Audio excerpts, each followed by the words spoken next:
We have a slight change in formatting in today's episode. We return first episode after we played Villa in the previous one. Things could have gone smoother, but it's fine. Do not worry about it. We'll jump in and I'll show you what it is I've been up to. You probably notice we're on the 5th of April. I'll get into that very shortly. What we're doing, it's shorter than I anticipated. What we're doing is running through, and I'm just giving you an update at the end of the season. You'll notice we're slightly before the end of the season, but there's reasonings on that as well. Before we jump in though, if you are enjoying the series, or if you do enjoy, should I say, it hasn't actually happened yet, like, subscribe, would be greatly appreciated. It does help get my little face out there. At the moment, league-wise, we're doing pretty good. Cup-wise, we're also doing pretty good. Do you know I says I'll come back if we get far in the No One Cares Cup? That's exactly what we've done. So at the moment, in the No One Cares Cup, we are in the actual final. The entirety of a final. I don't know where I was going with that. Against Cov. The wonderful... press the wrong button. The wonderful Coventry, of which we found ourselves... Look like we're going to be playing another 21s team, to be fair. Surprised Cov managed to get through them, which they did, which is good of them. But we beat Wrexham. No, that's us. We beat Norwich 2-0. We then played Chelsea's under 21s. I thought this can be a bit of a struggle. 2-0 as well. Get out of here. Man U and Swindon was it's interesting. It's interesting. It was 9-0. It just was. So they did quite well. Final. Just did. So there's a chance of some silverware for us in the No One Cares Cup. So we're going to hop forward just past this. And I believe potentially to the end of the season. And I'll show you what happens there. But before we do so, I'll show you what's going on in the league. So I'll hop out of that. Everything's gone. League One. I mean, it's going okay. At the moment, we're on quite the streak. We have come off the back of a draw and a loss. Actually, you know what? I'll throw all the competitions on, so I have some kind of concept as to where that fits with our last episode. So we played Villa in the previous episode, which was considerably further down than I thought. Just here. So I'll go and scroll myself over to the other side of the screen now and give you a little update. I'm not going to go result by result, but the pick of them, shall we say, a 5-0 against Wimbledon, which was immediately after a 4-0 against Barnsley. Beautiful. 9 goals scored, no one conceded. Love to see it. And we only dropped 2 points in the whole month. And unfortunately, Harvey White took the penalty because I didn't get a chance to change it to the goalkeeper. Also, upsettingly, it appears there has been a change because since the update, Van Sass has missed every single one of his penalties I've made him take. So maybe I have to start making an actual penalty taker take these, but it's a concern for future Ash, not current version, which is fine. So we have Coventry and 4 games left, so the potential 12 whole points on the board.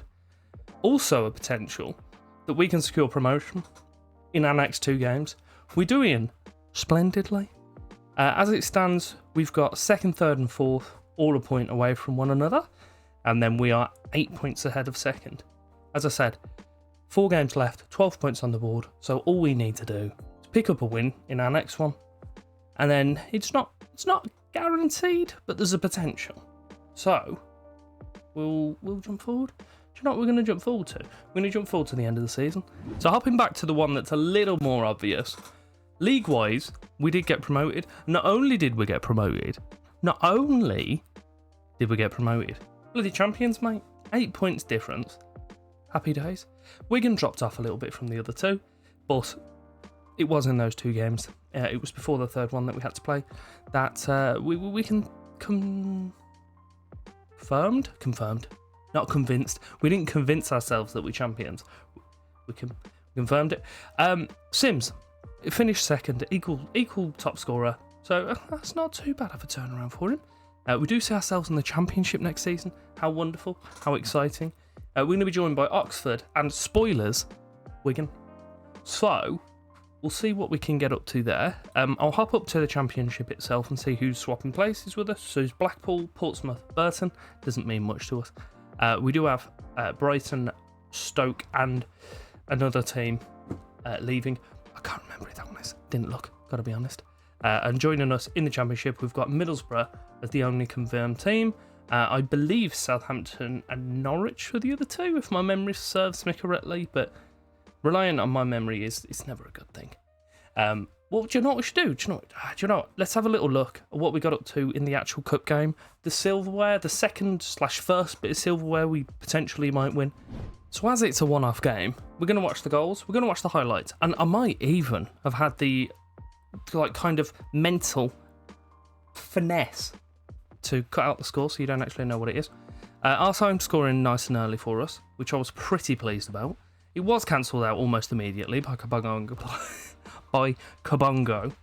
In the 8th minute, that equaliser was for him. In the 40th, our time's on the ball once more, knocks it through towards Sims, mistimed header, pokes in the corner. Happy days, we're back in the lead. Wonderful stuff. Beautiful, beautiful, beautiful. This is what I was talking to you about. Van Sass had a penalty. I've spoiled it already in telling you that he misses them. He just blasts it wide. Sims on the edge, knocks it through to Skeriel, and he just pokes it in. With 2 goals to the good now, 3-1. I mean, what more could happen? Kov attacking down that left side. Bapaga knocks it back in. Bowden gets the interception. I thought, happy days. Didn't hold on to it. So we all know what happens. It's a goal. It just is. Macaulay Bomb pulls it back to 3-2. Skiriel knocks it out to the left side. Cuts back. All to Thompson. White's on the edge. And he just hits it on the turn. Of course he does. 94th minute. 4-2 win. Happy days. Silverware. Dance party. All the like. My goalkeeper struggled to perform, apparently. We all know why that is. It's got to make him took a penalty. I just did. He also consorted. I can't speak. Is there someone else that can do this? So it does leave us into the next season. The board are wonderful. They're perfectly happy with me. We've completed the progress. It's just wonderful. I'll have a little look, see if I can find the youth intake thing on here. So we had our scholars come through. The pick of the bunch is apparently Michael Evans, who's this fella, not Zach Thompson. They both look decent, to be fair. So Michael Evans is a centre mid. That's just looked pretty good. Can play centre mid, which isn't that useful to us, but he can also cover that holding mid role. Probably going to be the anchor man of our system. But the actual pick of the bunch and elite talent, as they're listed, is Zach Thompson. He's probably going to be that attacking mid role because it's unlikely he's going to drop all the way back to be a roaming playmaker, but it's fine. He looks all right again. Determination's pretty strong. His personality being fairly ambitious is pretty good. Flair, good. Everything's just good. There's nothing outstanding. There's nothing bad. It's just all round pretty damn decent. But he's only 16 as well, so that's something to take into account. I don't believe we've made much in the world of transfers since our last episode. So we bought in Ulrich from Kongsvinger. I love him. I think he's brilliant. Massive fan. We just got to hope that we can keep hold of him. There's nothing else really there. I don't know if I can see if there's any futures. Yes, so we've got Craig Duffy from Man City, another youngster. Dave let him go for some reason, but he looks like he could be a decent player for us, coming on free. Likewise with Steve O'Donnell. Brilliant name. And alright youngster. So again, coming in on free should do us pretty good. And there's no one else really that we've got on the board at the moment. But as it stands, up to the Championship, we've got a few guys coming up with us. All in all, looks like we're going to have a pretty tasty season next season. I don't know how you feel about this new kind of format. I'm not going to be putting any games in. I'm probably going to continue that through to the end of this game cycle, to be honest, unless there's outrage in the comments. And then you know what? I'll be over the moon because there'll be some actual interaction. But it's fine. It's fine. I'm not upset. I'm a little bit upset. But as I say, running through, end of the season, happy days. Let me know what you're thinking about the new format. Otherwise, I'll see you at the end of our first Championship season. I'm going to come back a few more times, a little bit more frequently than I did here, just to update you on transfers, how we're doing, etc. But we've got a little bit of money to spend. A little bit of a spoiler. Ryan Reynolds just comes over and goes, lads, here's 10 million, throws that into the kitty. And one of our players has his release fee activated, and I couldn't do bugger all about it, but it did quite considerably break our transfer. So come over, have a little look who that might be. But as it stands, our most expensive players are Van Sass, Hackett, Laird, Bernard, and Skiriel, who's technically not even a player. I'm absolutely over the moon with this chap. He's brilliant. Gregor Hackett came in from Dover for 8 grand. He's currently worth between 4.5 to 6.5 million. He's pretty decent. He just is. So we'll see how he gets on next season, and I'll see you there. There will be some items on screen as well, so we can carry on watching if you really feel the need to do so. Otherwise, like, subscribe, and thank you very much for watching.